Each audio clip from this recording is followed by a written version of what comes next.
Zemra është një organ e lëvizje, si rrjedhoi qytetarët duhet të sqarohen për mjekimet që mund të marrin. Mjeku i njohur, kardiologu Luter Nura, ju bën thirrje kolegëve të tij mjek, si dhe pacientëve që të jenë të kujdesshëm me mjekimet apo me medikamentet që sugjerojnë dhe përdorin.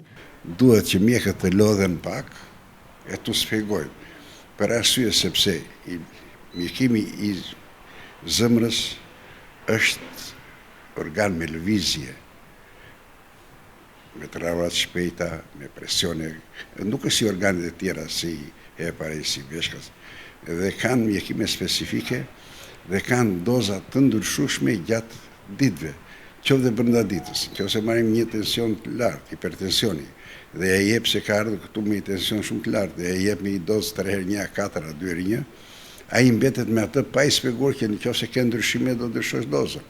Apo vjen me një puls të lartë, të rrava të larta, çrregullimet e ritmit, me 120 a 150, do japësh dozat.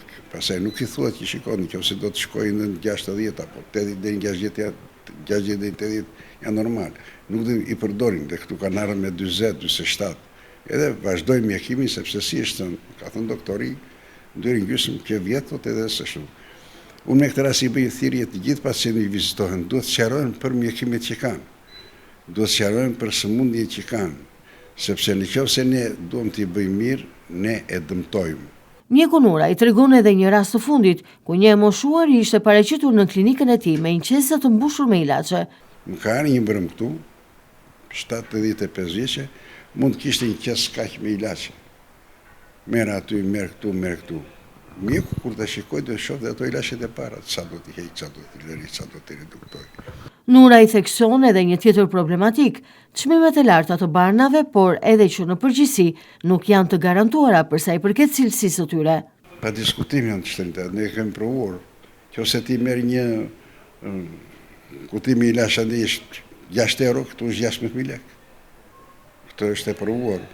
Janë të shtrenjta dhe nuk janë të garantuara në përgjithësi po flas. Kanë efekt. Po nuk kanë efektin e saktë dhe e duhur, sepse ne na ndodh që e merr ai në Greqi apo e merr në Itali, po të njëjtën ilaç, po të njëjtë firmë, se të firma ne i marrim ne kudo. Dhe efektet nuk janë njësoj.